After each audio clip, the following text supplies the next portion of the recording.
what are some of the biggest mistakes you think people make when filling out a commercial invoice? I mean, it comes back to the values we talked about. The most common mistakes are an inflated value on the commercial invoice in one way or another, like not putting the discounts on there so that way you actually see the full amount without the discount. Yeah, if you have an order level discount, you better be careful because I bet you right now your commercial invoices are too high.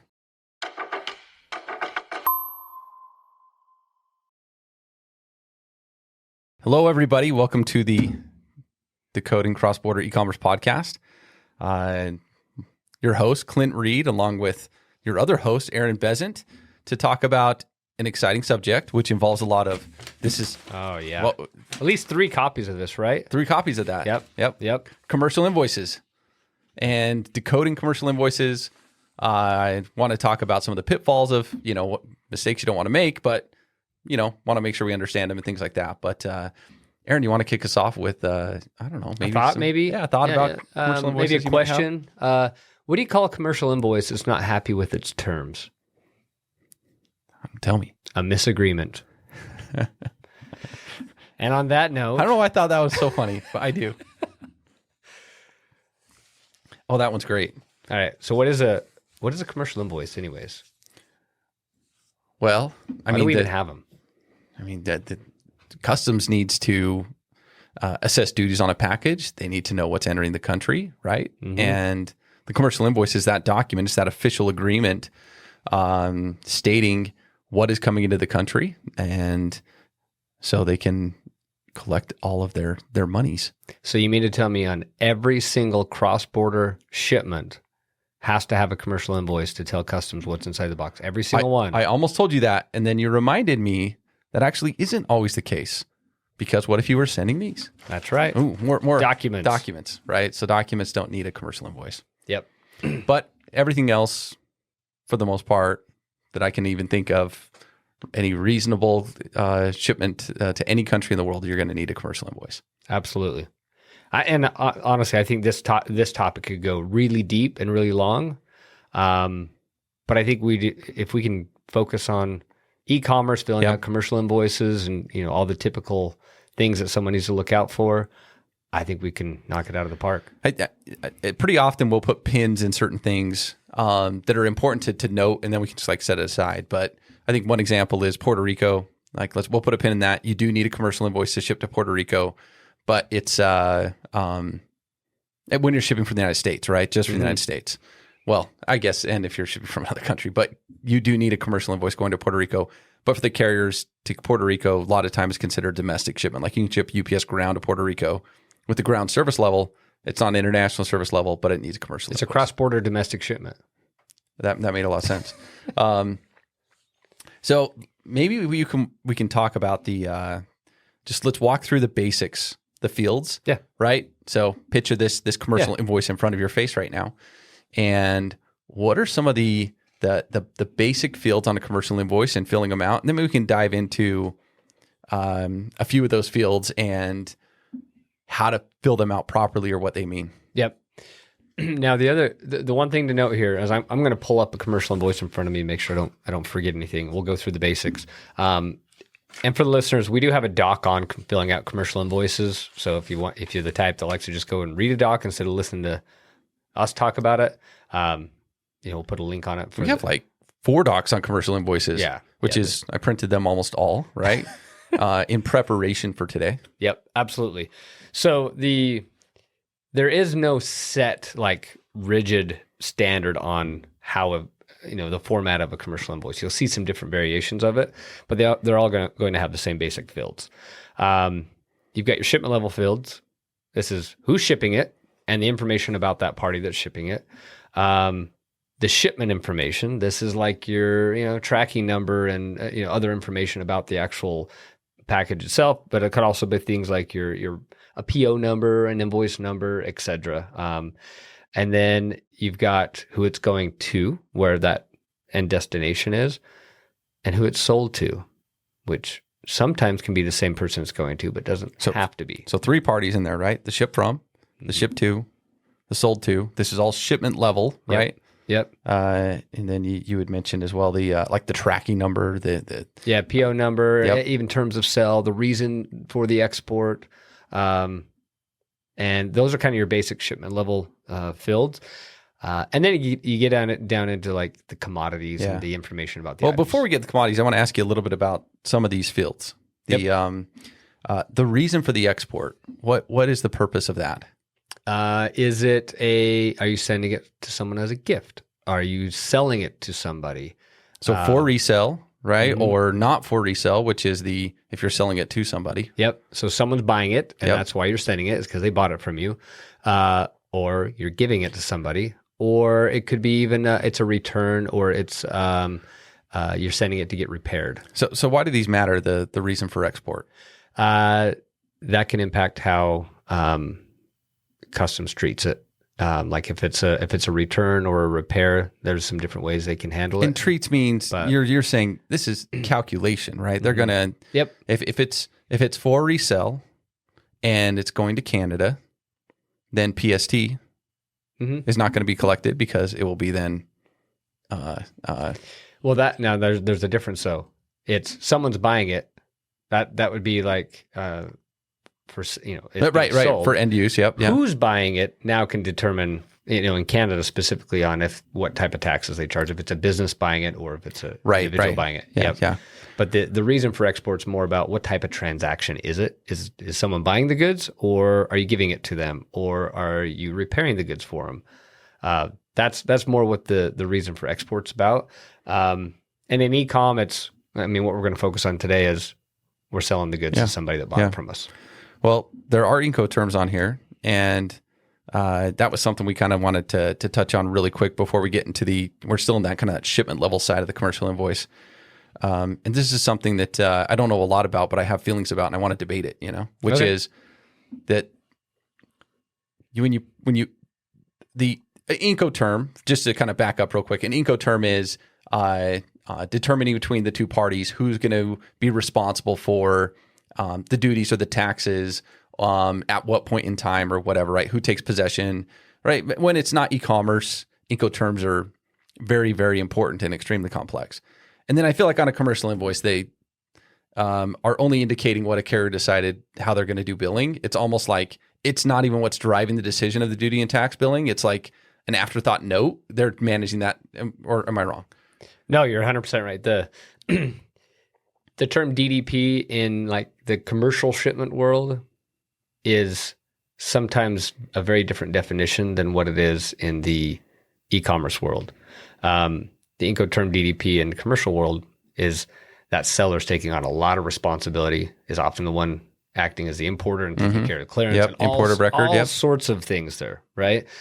In e-com, it's talking about an experience that you're providing, which is, hey, we're going to have the duty and taxes paid up front. And the mechanisms for it is all the carrier or broker or whoever's dealing with the duty and tax funds, they're going to bill somebody different. But the who's the importer and all of that really stays the same. It's really more of a billing term, whereas in the commercial world, it's a lot more involved. Yeah. So if you're shipping with UPS, FedEx, DHL, and you just put in the Incoterm DDP on the commercial invoice, let's say you make your own commercial invoice, which heck you could. No one's going to do anything about what you put on that commercial invoice. What's important is how, like you said, the experience that you want and the billing term that you select with the carrier, because it's about the experience. It's not about the actual Incoterm, and which is a very loosely used term in e-com. But now I think we kind of touched on everything at the shipment level, at least at the top of the commercial invoice. There's some things at the bottom we'll get to in a minute, but actually we're kind of moving through this. Well, I think there's a couple things we need to touch on real quick. Yeah, you're right. So there's information about all of these parties. Yep. Some of those, when businesses are involved, is tax IDs. Yes. I missed that one. In Europe, you might have an EORI number, which is kind of that identification number for a business that's either selling goods and exporting them or importing them, and that could go in the ship from or the ship to or sold to fields, right? So if you're shipping from France to the United States, are you going to put an EORI number on there? On the ship from? Yeah. So and then they're using this too to also track the movement of I'm assuming, right? Statistics and things that are moving out of the country. They want to know who's sending stuff out and who's bringing stuff into the country. We have something similar in the U.S., which is on the outbound. We're not going to talk about that much today, but which is an EEI. But it's only when you're over $2,500 does the United States government start tracking what's leaving the country. Yep. But that EORI number's on all of these shipments. Exactly. If you're in the EU, it's like you said, both on the ship from. Well, for sure, probably on the ship. For sure, on the ship from, the ship to. It depends if it's going to business. And I think if you're a business in a country, you probably you need to understand your laws on, if you're in Europe, what you've got to put on there to ship stuff out of your country. If you're in the U.S., et cetera, every country is going to be a little different on that ship from field. But on the sold to and ship to, one thing that's really important in e-commerce is something that's been brought new is the tax IDs on these low value tax laws. So if you're sending stuff into the EU, it might be an IOS number, or going to Australia might be your AU GST number. New Zealand's got theirs, UK's got theirs, et cetera. And in the beginning, when all of these started rolling out, there was a little confusion with the carriers on how to enter that information and how to pass it. Everyone's trying to figure it out on the fly as these laws came out. But it's pretty mature now. They've got it figured out. So you pass that information. There's usually a field that the carriers have for that, for you to pass your IOS number. And that sometimes will show up on the commercial invoice, sometimes not, depending on the country. Oh, really? Some of them, you're supposed to, like an IOS number, you're supposed to keep it private, but then they tell you that you're supposed to share it if you're marketplace and stuff. So, that makes a lot of sense. Makes a lot of sense. And because there can be some fraud around these numbers and stuff when they're put on. It's kind of like when maybe I shouldn't say it, but your account number is inside of a tracking number. And people figure it out. Yeah. Not very secret. Is that just a UPS problem that does that? I mean, I don't know. Maybe I haven't. I'm pretty sure that. Actually, I'm not sure. I'm not sure. I know UPS is. I'm not. I know UPS is that way. Yep. Good question. Like the first 6 digits or your actual account number. You're revealing everything now. All the trade secrets are now out the window. Oh man. So, well, hey, I didn't create that system. We do need to differentiate though between the ship to and the sold to. Yes. Yep. Agreed. So what's the difference? Well, the sold to is the one that's going to be responsible for the duties and the taxes. So it can ship to one person, but the sold to is going to be the one responsible for. So they're the importer. They're the importer record, right? That's correct. Now, into Canada, the sold to can be treated. You can actually have yourself as the sold to with an NRI, so a non-resident importer account number. So if you're get one of these account numbers, you can then be the importer of record into Canada on your shipment, and it looks like you're selling it to yourself. When in reality, you're making the life of the importer there possibly easier by using an NRI, and bring on a lot of compliance and burden for yourself, which go listen to our CARM episodes and decide if you actually want an NRI, which it isn't for everybody, but it is for some. Yeah. Well, and that's where in many cases, the sold to and ship to will be the same. But there are times when it makes sense to have the sold to be something different. Does the sold to actually have to be the person that it was sold to? Is that a trick question? Yes, it is. Well, I don't know. The answer is it does not on the commercial invoice. No. So it doesn't actually mean it's the person you sold it to. Right. It's used for the clearance process of who's going to be that importer listed. But they just call it the sold to. Yeah. No. So it's a contractual thing more so than an actual payment. Who purchased it. Yep. So now that kind of summarizes, hey, who's involved in this transaction? Why is this package moving? And when it's clearing customs, the broker can look at this and be like, okay, I know who's involved here and what's happening and why this package is moving. And the next question is, what's in there? What's in the box? Yeah. Right? What are the items? Okay, so now we're going from the shipment level to the item level, and this is where it gets tricky. So, talk to me, Aaron, a little bit about the fields for a single item. Let's just start with one item that are required on a commercial invoice. Let's just talk about the fields, and then we can discuss what's required. Okay, the basic fields are how many of each item. So what you'll have is lines that'll represent each item in the box. So you might have your hat, and then you might have your T-shirt, Mm-hmm. right? And that'd be two different lines. Here's my hat line, and on the hat, I'm going to say how many hats are there, and how do you measure those hats? Each it might be Right. the unit of measure, right? Pair might be for a pair of shoes or something, right? But so there's different units of measure. Like alcohol would be You could have all sorts of units. volume. Of measure. You could have a roll of something. Yeah. Yep. And so you have your quantity of that unit of measure, and you list both of those. You're going to have a description of the goods, and we can talk a little more about what that should be a little later. HS code, Yep. country of origin, that's where the goods are manufactured, and the value. So you'll typically have the unit value. So for one hat, what's the value of one hat? And then you'll also have typically a total value for that whole line, which is if you have 10 hats and you multiply the unit value by 10, and that's your total value. Okay. Those are the most common fields. Well, we're going to dive into some of those in a minute, but Which ones are required though? oh, okay. Well, it depends. If you're, and it depends on the value of the goods. If you go over, like in the U.S., right? Like you have to. Well, that's just the HTS, right, system where you need to get with an EI over 2,500. But when you're shipping with UPS or FedEx, it's not or DHL, it's not a required field for your harmonized code. It seems like it would be, but it's not. I'd say everything on here is required except the HS code. Yeah. Which might be surprising for some, but you don't have to put an HS code on there. Yeah. How truthful do you think people are with their country of origins usually? How good are intentionally?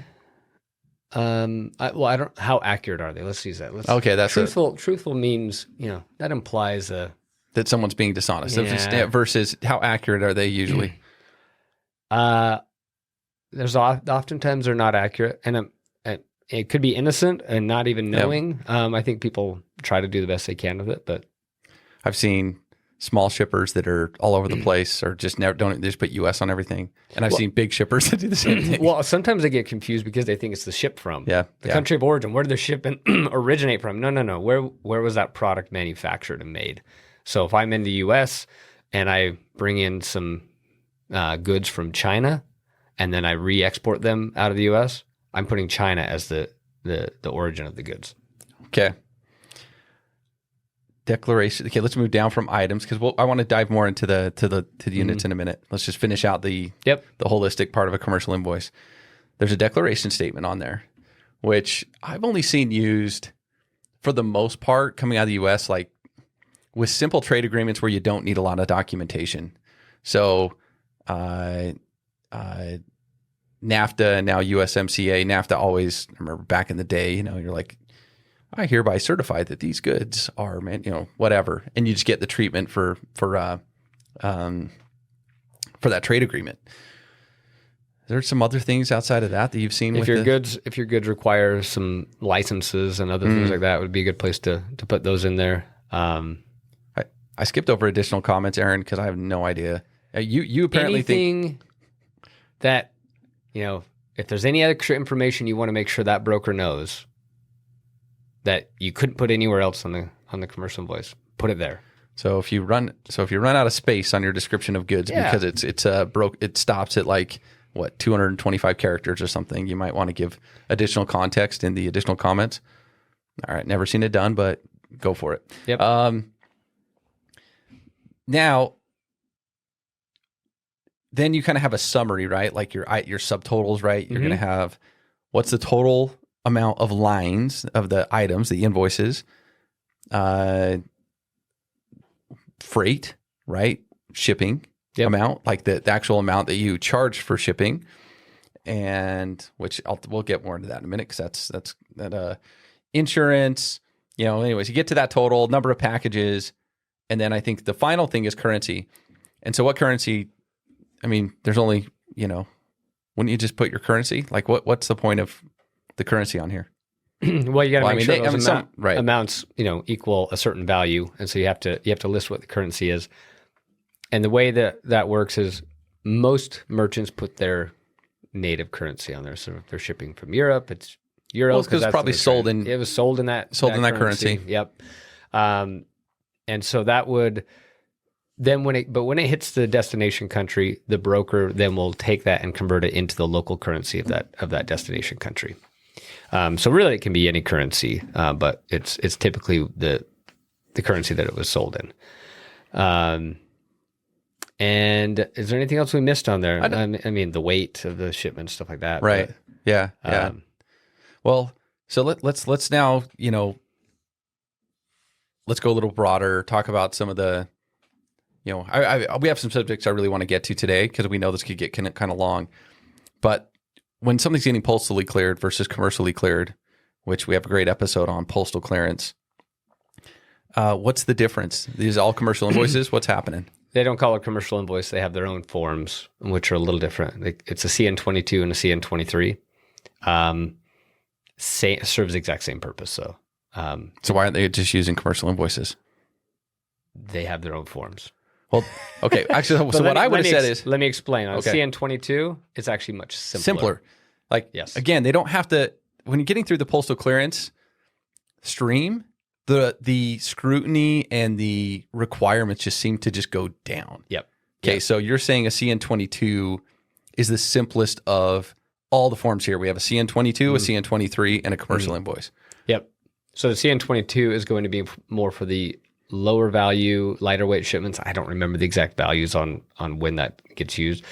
CN23 is something newer that's come out that is more akin to a commercial invoice in the level of detail that you get out of it. Okay. Well, that's actually really good to know. So if you're shipping with your postal carrier, shipping to another country, that's when you're probably going to need the CN22, CN23. So USPS, Canada Post, Australia Post, Royal Mail, you're shipping with any of these carriers and exporting. Yep. But what if I'm shipping with a consolidator and it's kind of like postal? Then it'll still use one of those forms. Yeah, if it's getting clear postal. Mm-hmm. But a lot of times it's not getting clear postal, and you're doing a manifest that's just like a commercial invoice to them. And one thing to note here too is there's a lot of shippers that you're probably using your shipping software and entering the same information. So it's not like a CN22 and CN23 is going to be a whole new form that has asked for completely different information. It's more, it won't ask you for as much information. If you showed up at the counter, at a retail counter like United States Postal Service, filling out that form would be a little easier than trying to fill out that form manually for it'll ask you for, there'll be fewer fields that you have to fill out depending on your shipment. And that's where with the Does shipping the CN22 even ask for more than one item? Oh man, I should look. I think it's like a description of goods. I thought it just said it's really basic. I thought it was just really, a description of goods, like in the box. But I'm not an expert on the CN22. Yep. My bad. I shouldn't ask questions we don't know the answers to. Yeah, it's okay. It happens.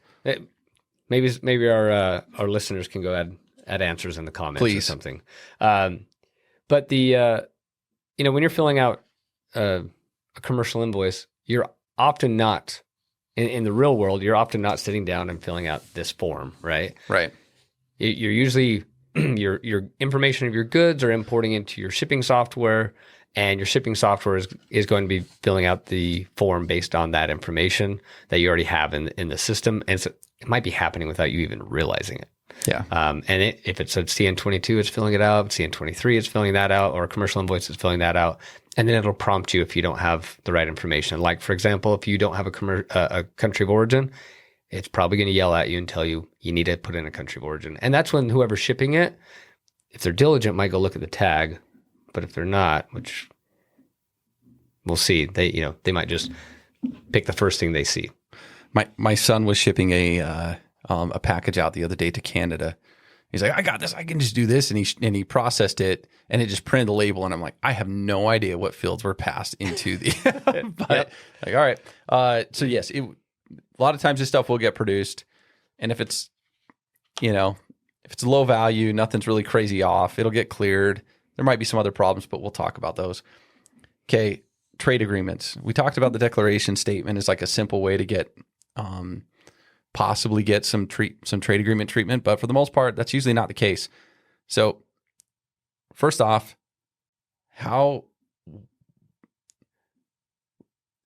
trade agreements are meant for countries to collaborate with one another and lower typically the duties on either across the board or on specific, items that are coming in into, or it might just be a lower duty. So it's not always free, but it might, just lower it. But a lot of times it can just lower the duty all the way to zero. And so it's a big deal. It can save you a ton of money if you're shipping a container or doing air freight. And in e-commerce, it actually can be a pretty big deal, but now you're not doing thousands. You're not doing one shipment, you're doing thousands. So how easy is it to get trade agreements, like preferential treatment from a trade agreement in e-commerce? This is another loaded question, right? It depends. Some countries are pretty liberal at applying it, and on the low value shipments. And when I say low value, we got to keep in mind a free trade agreement is not even relevant until you're over the duty de minimis, anyways. Which we have a whole previous podcast on de minimis values. Yeah, great point. So a lot of transactions in e-com are under the duty de minimis, like going into Europe, 150 euro, and that's the value of just the items, just the product. So you're saying if I have really low value stuff, it might not impact me as much as, but if I have higher value stuff, let's say over $300, and I really know it's going to impact me, can I just turn it on for anywhere, for every, So for some, you can do something, you can just put a note on the commercial invoice. So for example, going into Canada with USMCA, coming from the US, there is some rules that under a certain value, and I got to remember what that was. It's around that 2,500, or is it 3,300 CAD? I don't remember. But you can just put a note on the commercial invoice that says, hey, these goods qualify for USMCA, and they'll apply it. And honestly, I've seen in Canada, sometimes they just liberally apply the free trade agreements based on the country of origin. Canadians are nice, right? So they'll often apply it. Now, other countries, though, and other free trade agreements, you can't do anything. The commercial invoice won't help you with that. You actually have to supply certificates of origin, which is a much more detailed paperwork on the specific product that you want that free trade agreement. And what if you're not the manufacturer of the product? What if you bought it from somebody else? And yes, even though it's made in a country that might have preferential treatment, obtaining the documentation to get that treatment can prove to be difficult. Yep. So when in e-commerce, if you're ever going to look, if you're just shipping to a consumer and it's duties and taxes unpaid, they'll just end up paying it. They don't know where it was made. But if you're trying to say, if you're doing DDP, duties and taxes paid, and you're really concerned and you want to increase conversion or for whatever reason, you can't just start. People come to us often and they're like, hey, can I just, what trade agreements do you support? And it's like, well, actually the bigger question is what trade agreements can you support? Because what we can do is pretty much anything. We can support any trade agreement for the most part, but if you're not going to get the treatment and you calculate it without duty, because let's say there's no duty on that item with this particular trade agreement, and then you can't process the shipment to get that treatment, then even if you should have gotten the treatment, doesn't matter. What you need to do is calculate the correct amount of what's actually going to happen, not what should have happened. Yep. Okay. So yeah, trade agreements are a fun topic for us because it comes up pretty often and end up a lot of times not being able to even apply them.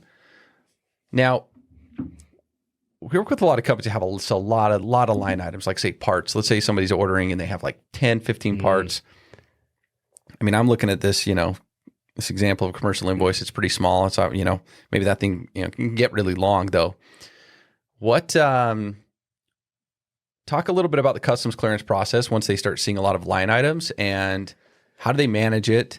Does it cause them more work, and what's the implications? Yeah. So the most important thing here is this is more of a cost cutting measure, and this will kind of reference back to carrier fees that we talked about. Great episode 3. Yes, I think it's like Star Wars. Yes. Okay. But what they do is typically in e-com, a lot of the carriers will give you, 5 lines on a commercial invoice. That's just all included. But if you have a really complex entry, which is, let's say someone buys a whole bunch of parts for their car that they're doing a project on, and it turns into like 20 lines, they actually start charging a fee per line over the initial 5 or 6 that they give you. Okay, what, like a few cents? Like, what do you mean per fee? A fee? No, we're like $5-6 a line kind of thing. Oh man, yeah, it's expensive, really expensive. Now, but if you think about it, there are, you have a broker involved that's having to look at every single line. Mm-hmm. It is not taking them a split second unless they're using, our AI classification tool or something. I mean, they're trying to really assess what the HS code is on every individual line. Yep. So it is time consuming for them. And here's the other interesting thing. What they will often do is if you kind of we've done this because we look at lots of different shipments as they're going through. We'll take the paperwork and look at it, and you'll see that they'll consolidate the lines for their own purposes because they're trying to be more efficient. So if they see a number of lines that look like the same kind of products, they'll consolidate them into their clearance forms to make it easier on themselves. Do they pass that savings along? Not so much. Yeah. Not so much. And I will say that the additional line item fee, they're not very consistent about when they apply it, but when they do, it's really expensive. Yeah, it can completely blow up the... So if they're going to often consolidate those lines for you, anyways, why don't you just do it for them? How could you do that? What do you mean? You can't just consolidate them? How you can add them all up if it's the same kind of product. So if you got the simplest rule is if it's got the same HS code and the same country of origin, you could combine them into one line. Yeah. So like if you got a white T-shirt and a blue T-shirt, right? That all are made in the same place. You could consolidate them into one line and say quantity of 2, cotton T-shirt. Here's your values, country of origin, China, and away you go. And then that turns the 2 lines into one. And then if you're going over that line item, it can save you a lot of money. Mm-hmm. Yeah, absolutely. Yeah. And doing that manually takes a lot of effort. Zonos, we just consolidate it. I mean, if you're processing in our system, it'll just automatically, consolidate. Okay, let's talk about the declared value of these items. And so what happens, Aaron, when a shopper sends an email after their order and they're like, look, I know how my country works. Will you please just put $5 on the item price when you ship to my country to save me money? And you know what? I bet every retailer that's been selling international for a reasonable amount of time has had a shopper ask this, right? But let's back up for a sec. The commercial invoice is a representation of the contract that you made with your shopper and the terms of the agreement on how much those goods were worth, right? That's typically the case of what that should. And we can talk about free items. That's a whole nother question. But so I'm gonna turn that around. So if you're telling me, hey, can you misrepresent the value I paid for those goods so that way I can save on taxes? What if someone asked you to go steal something for them? Would you do it? Depends on. No, I would not. I mean, it's a form of fraud, and so no, you need to be honest on the values that you put on the commercial. We had early on in the business. I think we're like 3 years in, and there's a company that they didn't last very long with us. They sold knives, and we do work with companies that sell knives that are great, that are honest. And this company was reducing the amount of the value on every single order by like 80% of all of the knives. And we just got to the point where we decided not to work with them anymore. I think they were probably going to fire us too, because at the same time that they weren't pleased with us being like, you can't declare it this way. There's just, what goes around comes around. I think if you want to build a real good business, like just do it right. Yep. And last thing you want is to have something come back and haunt you in the future. So I'm excited about this subject now. Did we talk about gifts? Well, that's kind of part of the subject. Okay. Which is, no, let's talk about gifts first. Okay. Let's talk about gifts, and then we'll talk about discounts, which is the part that I'm excited to talk about. Yeah. So real quick on gifts, let's just gloss over this. In general, what you have to have is a value for the products moving across the border. Now, when you're selling the products, you establish that value in your purchase agreement with the shopper, right? But now on gifts, That's not established anymore. So you really just have to put a reasonable value for those types of goods.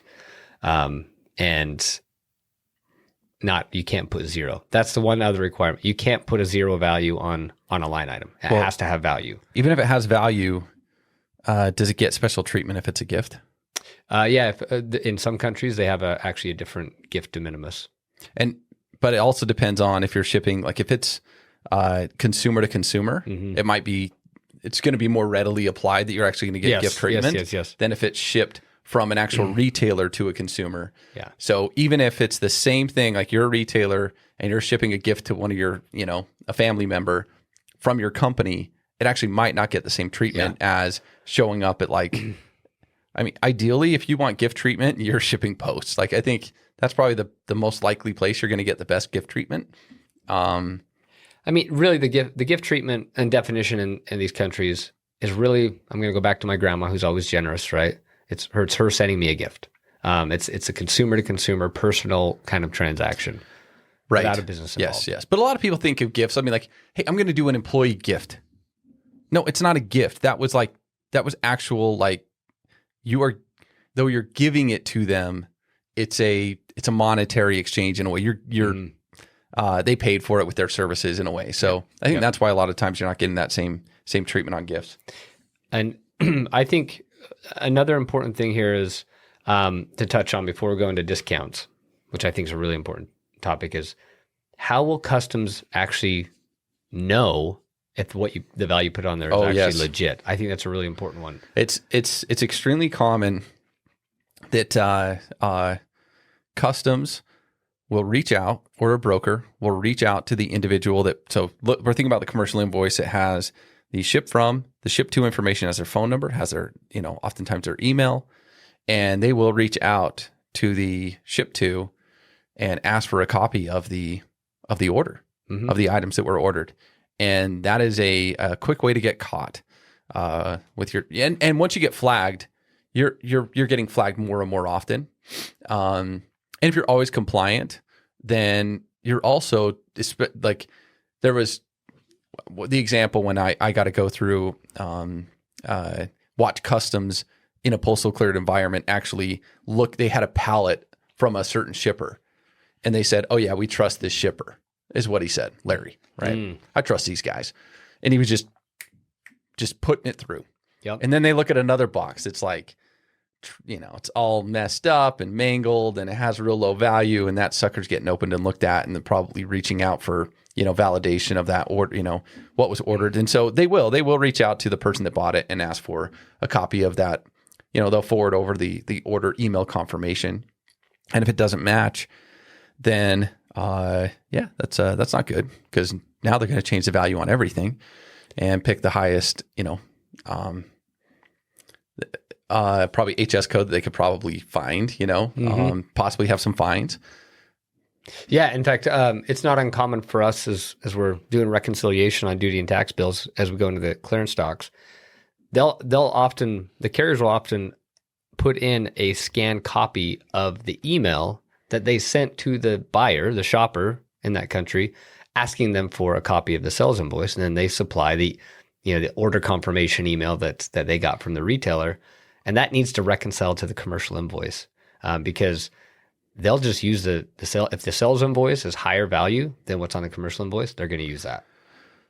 So reconcile doesn't mean match. And I want to talk a little bit about now discounts, right? Because reconcile, we already talked about consolidating line items. That's now not going to be an exact match to the actual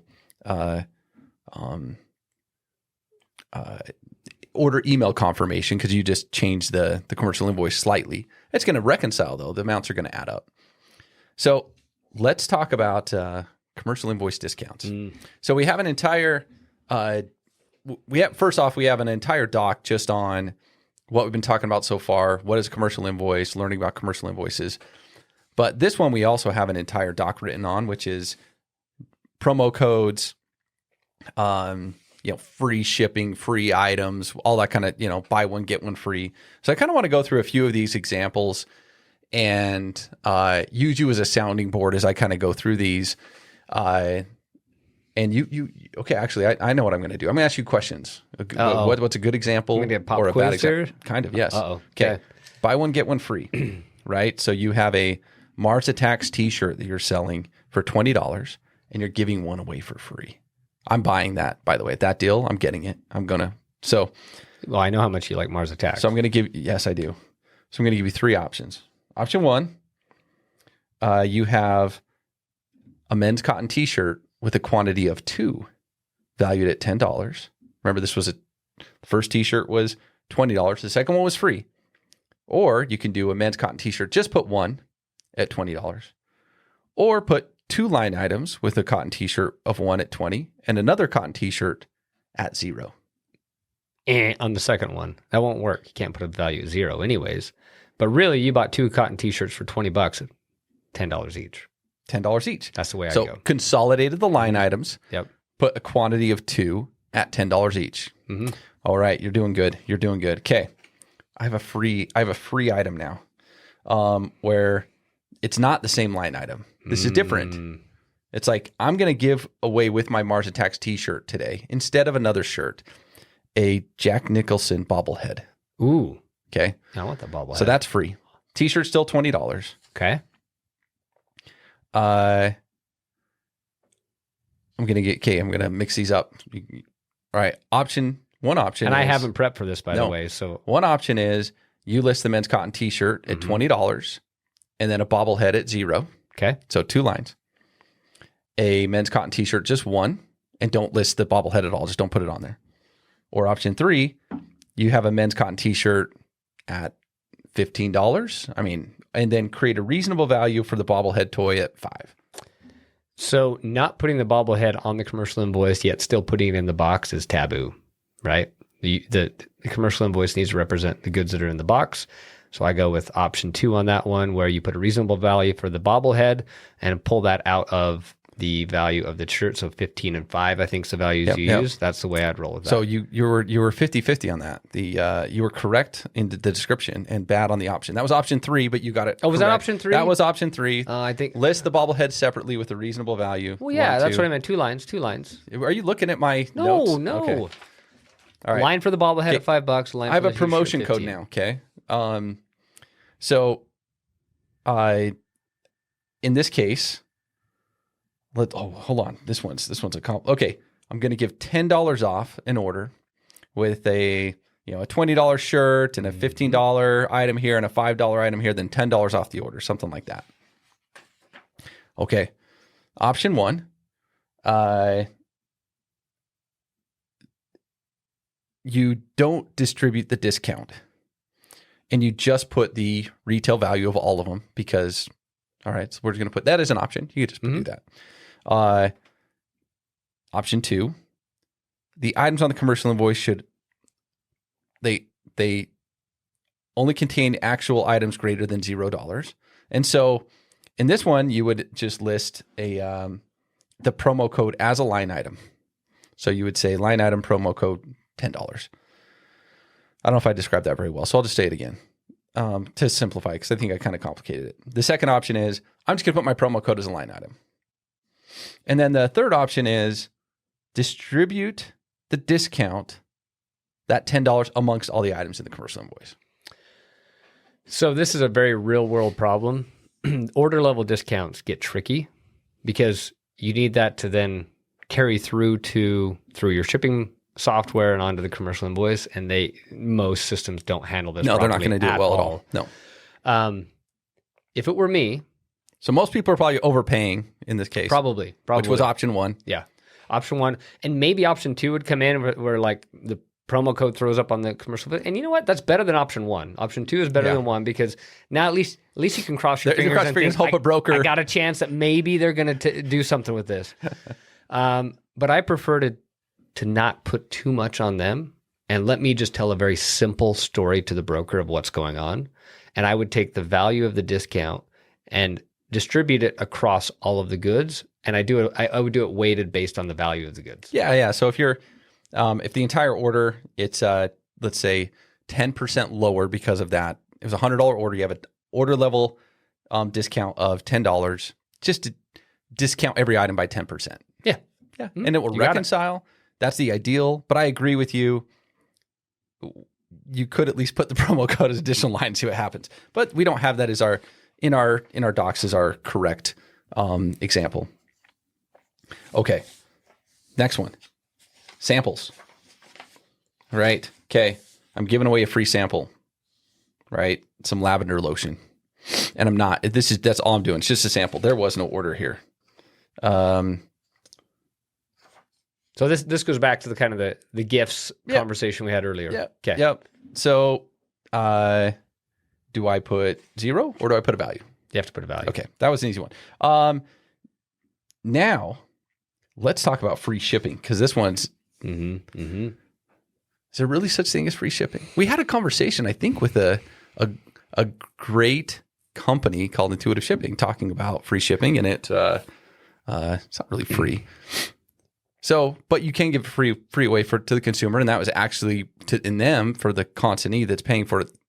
What happens, Aaron, if 0 is put on a commercial invoice? Let's start there. If you have 0 in the freight line on a commercial invoice, what can happen? So let's clarify. It will allow you to put 0. Yeah, you can. And it will be fine some of the time. Sometimes.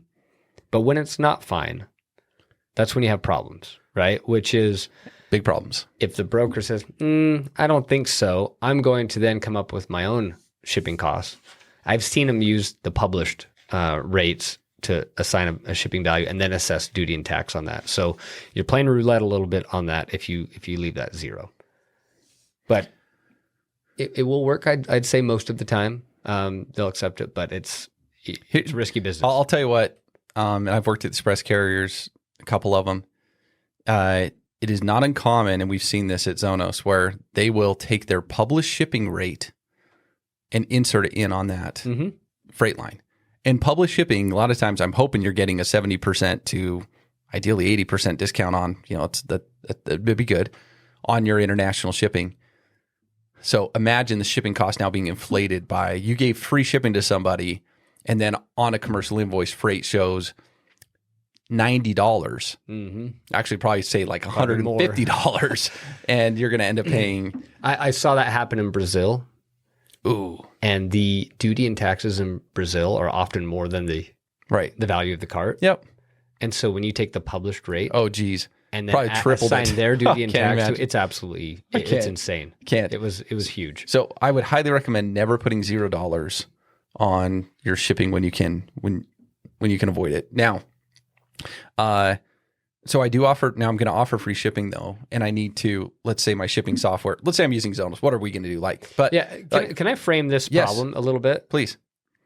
What you want to present to your shopper to help with conversion and just simplify the buying experience can sometimes lead to confusion for the broker that's clearing it if you carry through the same values. Yes. And so we need to make sure we tell a story to them that's simple for them to understand and process. And that's where the free shipping comes in. Right. You might legitimately not charge shipping, but there's a shipping cost involved in that transaction. The broker's not going to believe you. You're just bearing the shipping costs in the price and the reason they want that on the commercial invoice is shipping has duty applied to it or tax, depending on the country it's going to. It's a taxable line item when there's VAT. So you have to have a shipping amount, and they aren't going to trust that when it's 0. So most countries use the CIF value to apply duty and tax. The CIF value is the price of the goods and the insurance and freight that it took to get those goods there. It stands for cost, insurance, freight, right? Yep. And so when you offer free shipping, you're just bundling the shipping costs into the price of your products. So I'm going to see if I can pass the test. So why not just extract some shipping costs out of the product that you're bearing in there anyways and put them as a separate line item in the commercial invoice? Right. So this would then work a lot like the order level discount, right? Yep. Exactly. Is you want to take what is your cost of freight probably at this point, I would imagine. A reasonable cost of freight. It doesn't have to be perfect. And then however much you just discounted, whatever percentage change or what's the entire order total, just discount your items proportionately and just make sure it reconciles and adds up to the right total at the end. Okay. You can see why I'm so excited about this, because we know the cost of getting a commercial invoice wrong. But I do want to ask you about some of those things. what are some of the biggest mistakes you think people make when filling out a commercial invoice?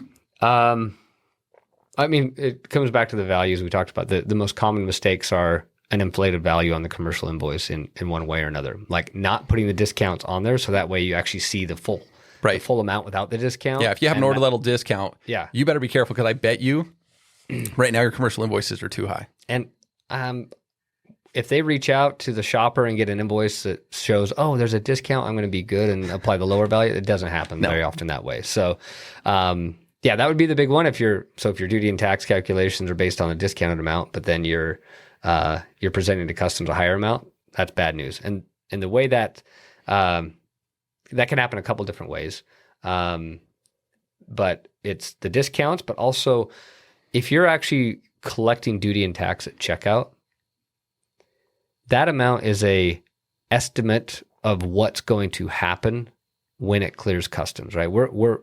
We predict what that broker is going to assess on the value of the goods. But that's not part of the value that should go on the commercial invoice. And if that gets on there, that's going to also inflate the value that duty and tax. How does that end up on there? Usually. It'll often get thrown into the shipping line somehow, and it can create some confusion. And so all of a sudden, hey, I'm going to estimate duty and tax on the value of these goods and the shipping. And if that gets thrown in there, all of a sudden the actual duty and tax assessed gets applied to the duty and tax that you're estimating there. And it turns into this this inflated value and extremely expensive. I mean, very expensive. You're not doing, especially if you're doing duties and taxes paid, because now the person that's paying for that is you. Or if you're using our guarantee, right? We guarantee this. We have to make sure you're doing that right. So we're not paying for your mistake.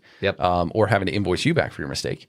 Because we cover everything but the controllables, right? If you can control doing it right, we don't. That's something. If you're shipping in our software, we're just going to take care of that. We would cover it. But a couple other things that I'd say on the commercial invoice that are mistakes would be poor descriptions. Yep, I was going to say that one. Yeah, we can unpack that one. HS codes is another one, not required, but it's a good idea to put HS codes on there because then you're telling them the story. Don't leave it up to them to interpret it. You tell them what's going on. So the description drives the code. So let's first talk about getting that description, then tell me a little bit about the code. A description, actually, I'll just 3 things: what it is, what it's made of, and what it's used for. Like if you kind of nail those 3 things and don't say it in too much length.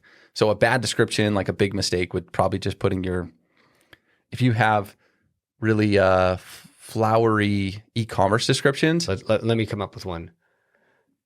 Rum-colored Mars Attack limited edition shirt or something. Oh, you are, right? But a lot of times when I have the word shirt, right? Yeah, it's like branded like a thing. Or I've seen the one, companies that sell a lot of parts might just have a part number, right? Like they pull it down from the OEM systems, and it's just a bunch of numbers and stuff that doesn't even explain what the product is. Yeah. So it's exactly something like that. It would be a really terrible description to put because you might end up in a code that has nothing to do with what or the package getting stopped and getting looked at. So that'd be a big mistake. Once you have a good code, what would be the benefit of putting a commercial? Once you have a good description, what would be the benefit of even putting a code now at that point? Well, it's less because it's not required. It's less important if you have a good description that says men's cotton T-shirt. Then the chance of the broker putting the right HS code is much higher. Right? Fair. Yep. But again, let's not leave this up to their interpretation. Let's just tell them the story. And so you put the HS code on there. Now you've got much more predictability in what's going to happen with that transaction as it clears customs. And customs, if it's a bad description and they get to pick the code, they're going to pick the most expensive. And there is savings in being able to, typically, I would say, overall, you're going to save either the consignee or yourself money if you're the one paying the duty and the tax. If you're trying to classify your goods ahead of time and get that correct on the commercial invoice. And we have a whole episode on AI classification of goods. I don't think there's nefarious agents out there saying, I got to pick the most expensive code. But usually what happens is... Sure about that? Okay, there's probably some. I wonder sometimes. I think that that is actually the policy half the time, but okay. Well, but in practice, I think it happens because if maybe they don't have all the details as they're classifying something, they get down to the nitty gritty of the attributes of the good. There's usually an option that just says other. So like might be, I keep using t-shirts. I'm trying to come up with a different example, but there's, it might be, there might be a few examples of like, you can get really specific if you know the makeup of the material of the product or things. But it's like, if they don't really know, they just default to like, I'm just going to do other. Which is often going to have a higher duty rate. Right.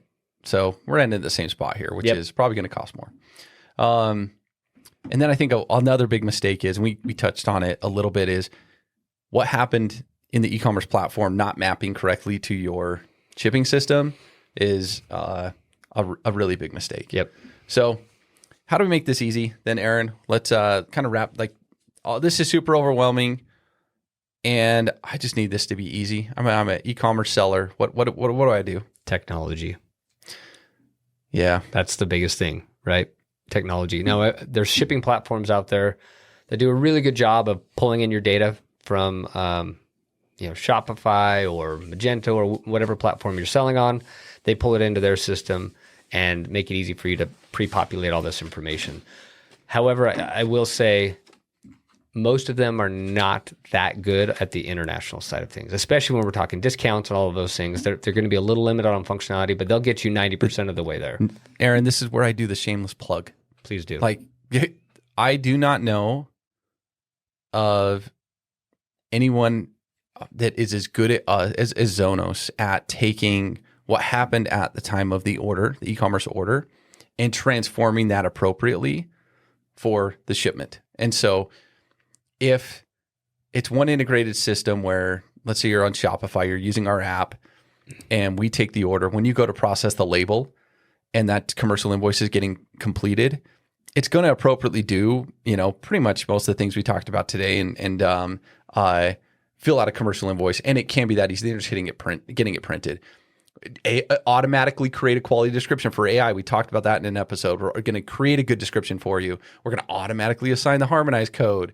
We're going to help you manage your catalog and have the right country of origins, always on the commercial invoice. Discounts, like consulting line items, through the list. Putting the tax ID on when it's relevant. Yes. Yep. Which is a lot of work in itself. Mm-hmm. So, anyways, every once in a while, shameless plug. I think we're pretty cool with Zonos. So, yeah, absolutely. Well, I think this has been another riveting episode about cross-border e-commerce, decoding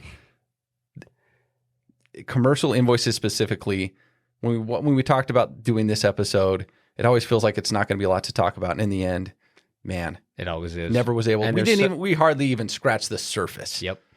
All right. Well, thank you everybody for listening in to this episode, and until next time. Thanks, Aaron. Thanks.